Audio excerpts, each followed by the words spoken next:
Hello and welcome to this latest edition of Bulls on Parade Talk. I am your host, Joshua Sines, and today, I thought I'd give you guys some little talk about Jadeveon Clowney. I'm sure all of you know who Jadeveon Clowney is by now. He remains confident that he should be the top pick in this draft, just like I do. He thinks the Texans should take a number one overall, albeit the Texans keep the top pick of the draft. But, and and he even mentioned that,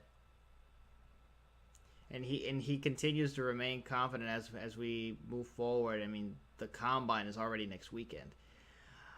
So, but anyway, I wanted to talk about a discussion that he had on NFL.com's College Football 24/7 show. And for those of you that don't know,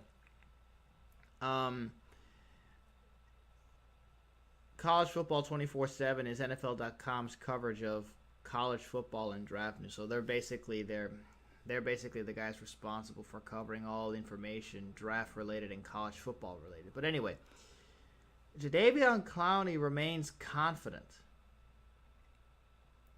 in his status as the top pick in this draft. And if you look at Jadeveon Clowney, you look at his measurables, he's like 6'6", 270, 280 pounds. His 40 time based on ESPN's via ESPN, they're saying he runs somewhere around the range of a 4.7. Now, so just right away, the two things that stand out about Jadeveon are his size. He's got NFL size, and he's a freakish athlete. And that term, freakish athlete, is exactly what people are saying now about J.J. Watt. Now, of course, the one thing that is being questioned about Jadeveon Clowney that was never questioned about J.J. is his motor, and it's something that he's going to have to prove. But he is going to have to prove, moving forward in his workouts for pro scouts and such. So on yesterday, February 12th, he spoke. He had an in-depth conversation on NFL.com's College Football 24/7 podcast, and he talked about the possibility of. He talked about his workouts and the possibility of being on the same defensive line with J.J. Watt. And some of the things he said, and I got a couple things from it right here that I took from it. He said that in his pre-combine workouts, he's been running a lot of 40-yard dashes, and he's been running as fast as about a 4.45. And he said his goal at the combine is to run somewhere around the time of about a 4.46 to about a 4.48. If you think about it, 4.46 and 4.48 for a guy like him, that's faster than some wide receivers run. That's faster than some quarterbacks run. And for a guy like his size, a guy that's 6'6", 280 pounds, that's big time. That definitely now. So we'll see. I mean, if he actually pulls that off, running about a 4.45 at the combine, I'm sure everyone's gonna be like, "Wow!" I know I will. So definitely something to look forward to with the combine. I mean, D linemen. I think their combine day is on a. I believe their combine day is either Saturday or Sunday. So. I'm sorry, no, they're not. I'm sorry, Monday. It's either I think it's on Monday. I think it's on Monday. The Monday of the combine schedule. I'll have to go back and look. For anyone that knows for sure, go ahead and tell me in the comment section. I'll reply, and I'd appreciate that. But anyway, and as I mentioned, when he was asked about the possibility of being on the Texans and being on the same D line with J.J. Watt, and he mentioned that he studied a lot of J.J. Watt's tape last year, where he recorded 10.5 sacks. Which is technically a down year for him, considering the year before he had 20 sacks. by himself. But Jadeveon Clowney said he studied the tape and he noticed something very similar in his junior tape and J.J. Watt's tape from last year. And that is that J.J. Watt, he drew a lot of double teams and triple teams. And it opened the door. It gave other guys on the Texans squad chances to make plays. In some cases they did, some cases they didn't. They either double teamed him all the time, or they drew up running plays to run away from his side of the ball. Wherever he was lined up, they will run opposite of him. And it was something that he said, and it was something that they did a lot to Jadeveon Clowney too in his junior year. And I'll get to that in a bit. He believes that extra attention that J.J. Watt gets can definitely help out a guy like him. Because if he's manned up one-on-one with a tackle, it's over. Especially in a passing situation. And, he believes it can help a guy like him. Much like it did when he was in South Carolina, with his own teammate, Kelsey Quarles. And that name to a lot of you might not sound familiar. Let me enlighten you guys on something. Kelsey Quarles, who's listed as 6'4", 300 pounds, a defensive tackle, who lined up on the same D-line as Jadeveon Clowney did in his junior year. He, statistic-wise, he listed 27 solo tackles, 12 assisted tackles for 39 total, 13.5 tackles for loss, 9.5 sacks, and 1 pass defended. So just something to keep in mind. His tackle for loss total equals Jadeveon Clowney's sack number his sophomore season. Just something to think about. I mean, if Jadeveon's extra attention draws... If Jadeveon's, the amount of attention that he draws from the protection scheme opens the door for someone like this guy, imagine what a guy like J.J. Watt, Whitney Merciless, Brian Cushing, all these guys that have a lot of potential in the run game, in run defense, and in pass defense, and on the pass rush. Just think about it. Just think of the potential. J.J. Watt gets the attention. Opens the door for a guy like Jadeveon Clowney. And vice versa, too. It can work hand in hand because offensive line can't block everybody. Especially in passing situations. Especially with the evolution of the offense now that a tight end and a running back are now used in passing situations. So... unless you have a guy like Rob Gronkowski who can do pretty much everything. He can block and he can run routes. So, but anyway, my point is they can't block everybody. And especially a guy as strong as they are. Now, of course, the motor is the question, and that's something has to be answered moving forward. And speaking of questions to be answered, that's something that he was asked about. His so-called lack of effort this past season. And he was not blunt about it. When he was asked about that, he mentioned that his goal to enter his senior season was to break the sack record and to set the bar high for the next guy. But, the minute he got in, he started getting double teams. He got chips from tight ends and backs. He got double teamed. He got triple teamed on some plays. It was one of those situations where, he was not getting, he was being respected. People were actually preparing for him, which shows, in my opinion, shows respect. Shows that they actually believe him to be an ideal threat to a lot of guys, to a lot of teams, and their schemes. So, of course, but the one thing that a lot of people don't pay attention to, and I'm not making excuses for the guy, don't get me wrong. This is not an excuse, but it's just something that a lot of people just forget because, just because they're athletes. But although they may be athletes, they're also human beings. They're not perfect. They are not perfect. They're just like the rest of us. They're not perfect. They get hurt. They are human. They're human. And, his foot, he's been having bone spurs in his feet since high school. And, it was bothering him this year, especially, and he aggravated his right foot during that game at Florida.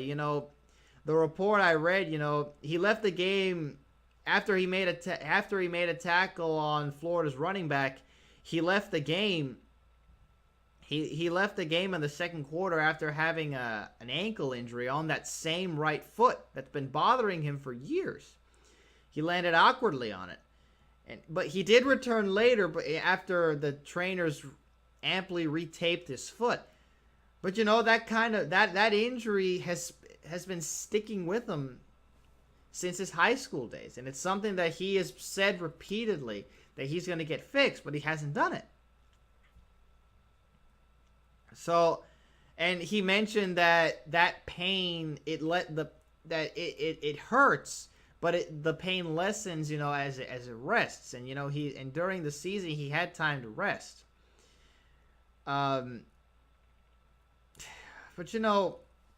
it's the one thing that I am concerned about him. I mean, especially he was reported in saying that he was going to get off-season surgery to get that fixed.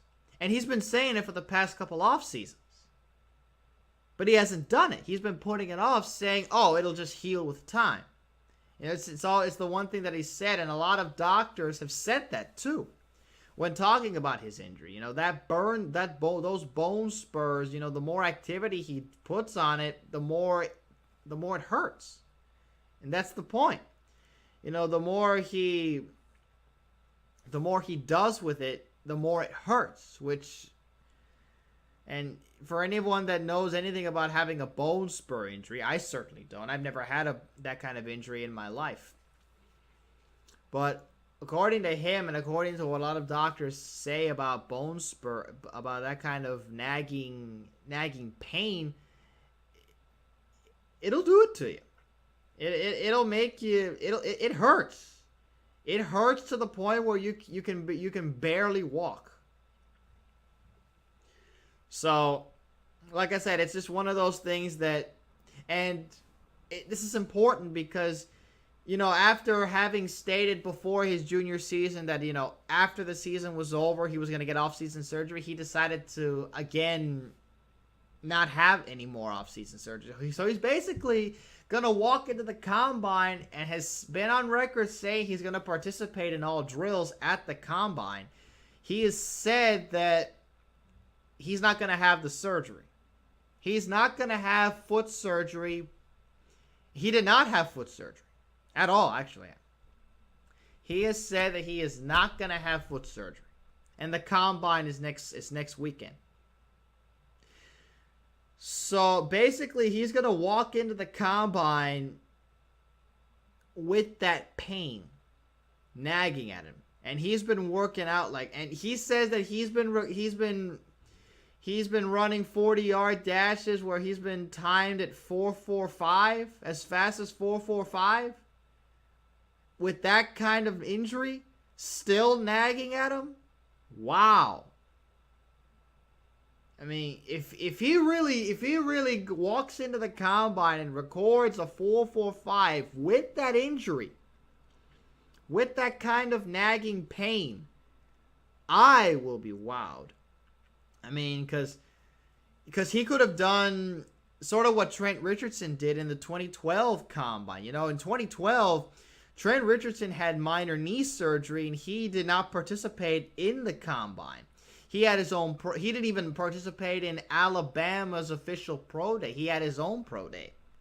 later in March. I believe on March 27th, much like what Johnny Manziel has elected to do.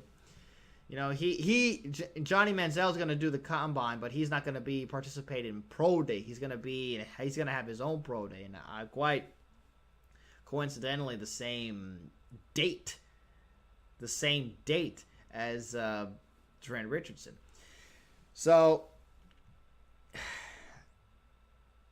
you know, Jadeveon's not going to have surgery, and he was on record saying he's not going to have surgery last Thursday on the Dan Patrick show. So that, you know, and after reading up on that injury that has been plaguing him since high school, I'd be concerned. That's the one thing that would concern me about him. Like I said, I'm not making excuses for him. But at the same time, you know, he is a human being. He is a human being. He feels pain just like the rest of us. He's not invincible at all. You know, and after saying that he's not going to have surgery, I'm worried. I'd be worried. But, you know, I admire his determination for saying, hey, I want the Texans to take me number 1 overall. Albeit we keep the number 1 overall pick because, you know, nothing has been confirmed yet. You know, we're still in February. The combine is next week. So, you know, based on how our scout team looks at the talent, you know, at the combine, at pro days, we're gonna see. We'll see how the Texans grade these guys, and then that'll basically be the factor in saying, hey, we're not really high on anybody. I think we should trade down, let someone else take that first pick. It's possible. I mean, nothing's been confirmed yet. All I've been hearing is rumors. I mean, the only rumor that has been reported is a deal with Oakland, and I made a video on that on this series, and you can go ahead and check that out. But Oakland is the only rumored team I've heard reported. Now there's talk about, you know, there's just talk about Cleveland wanting Johnny Manziel, and whether they take him number 1 overall, I don't know. They probably would. But I haven't heard any trade rumors. I haven't heard any deal rumors or reports with Cleveland. So, you know, because teams like Jacksonville, Cleveland, and Oakland all need quarterbacks. So it's just one of those things where, you know, we're still in February, so we're still going to have to see how things play out as the combine approaches, as pro day approaches, and then when April gets here. I mean, April and May, I believe, are going to be the busiest months for the draft scouts and certain teams. So, again, I still believe Jadeveon Clowney is the top pick. Now, I would say keep this in mind. If he goes out there on the count, he has said he's going to participate in all the drills, right? Well, just keep this in mind. If he goes out there and let's say he runs a 4.45 in the draft, like he said, just like his pre-combine workouts. If he goes out there and he runs a 4.45 and he just wow scouts at the draft, can you imagine what people are going to be saying about him? Think about it. They're going to say, I would predict some people would say so far as to engage in hyperbole and say, oh wow, what a warrior. He's like the ultimate warrior. You know, what a You know, what a brave guy to have done in to do all that while having that pain in your foot. And for especially for anyone that knows what it's like to have that kind of nagging pain. Especially doctors. I know the doctors who are going to be watching, his doctors especially, that know him and that know about his injury, are going to be like, wow, he did that on that foot, he did that on that injury. So just something to think about. It's why the two guys that people are gonna be watching, I'm sure the two biggest guys that people are gonna be watching at the combine are Johnny Manziel and Jadeveon Clowney. Now, of course, quarterbacks, I believe I think quarterbacks, they have their combine day on Sunday. On that Sunday. So you can bet the biggest story that people are going to be looking at is Johnny Manziel. How he runs, how he jumps, how he throws. I don't care how fast he runs. Because I know he's fast. Because I know Johnny Manziel's fast. He's elusive. Now, I know that he's not the tallest guy, but as we all see, that doesn't matter. What I'm more interested in is can he make the necessary NFL throws? That's what I'm more concerned about. I am more concerned if he is able to make all the throws in the NFL like I believe Teddy Bridgewater can do.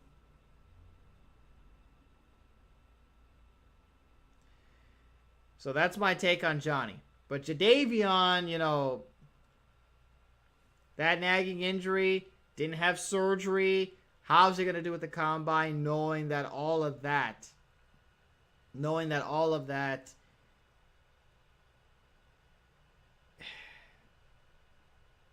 it's just one of those things that makes me think, can he really pull this off? Now, that's, with that kind of nagging injury, no wonder you would take some plays off. If it, that pain, the more you put on that foot, the more painful it gets. I would stop too. I don't care who you are. You start hurting. You don't want to damage your health. I don't care who you are. So, combines next weekend. We'll see.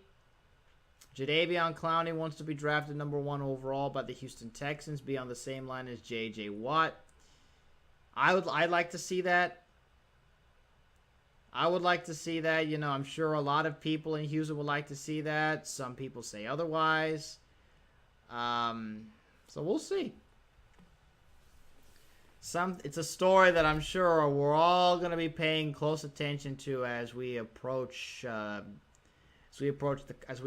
combine. And then once the workouts are done, we'll see how draft stocks are affected, after the combines, And also, well, we also have to be careful, right? Sometimes some combine workouts don't tell the whole story the minute you walk into an NFL locker room. You don't believe me? Look at Jamarcus Russell. One of the best workouts in the combine and pro day, and look what happened to him. But sometimes you have to project in the sports world. You can't really determine everything, but for all we know, talent-wise, he's got it. And he looks determined to be drafted number 1 overall. And Bob McNair has been on record saying that J.J. Watt would be the ideal mentor for a guy like Jadeveon Clowney. And Bob McNair is a South Carolina grad. So, I'd like to see him here. I think we can get our quarterback late in the first round, or with our first pick in the second round. We'll see. We'll see. But so all of this speculation, all these stories, all these rumors, a lot to look forward to as we approach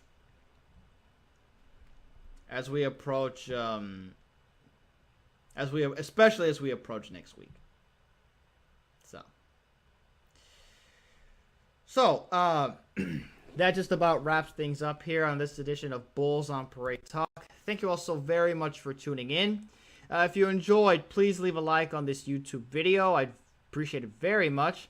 In the comment section below, tell me what you guys think about Jadeveon Clowney. Do you want Houston to take him, or do you want us to take someone else? Do you believe he's worthy of the top pick? Do you believe he's not? How do you think he'll do with the combine? Do you think that bone spurs injury will keep nagging at him? Do you think it'll affect his combine? Do you think he'll do a Trent Richardson move or a Johnny Manziel move and have a separate workout? Now tell me what you think in the comments section. I'd love to hear from you guys how you feel about this. For more Houston Texans coverage provided by yours truly, please hit that subscribe button. I'll be here all year covering the latest in Houston Texans news, reports, ideas, discussions, rumors, etc. Whatever comes my way. And finally, if you haven't already, please be sure to check out my Bulls on Parade Talk podcast on talkshoe.com. The full link to that podcast will be in the description below this video. As always, this is your host Joshua Signs, signing off.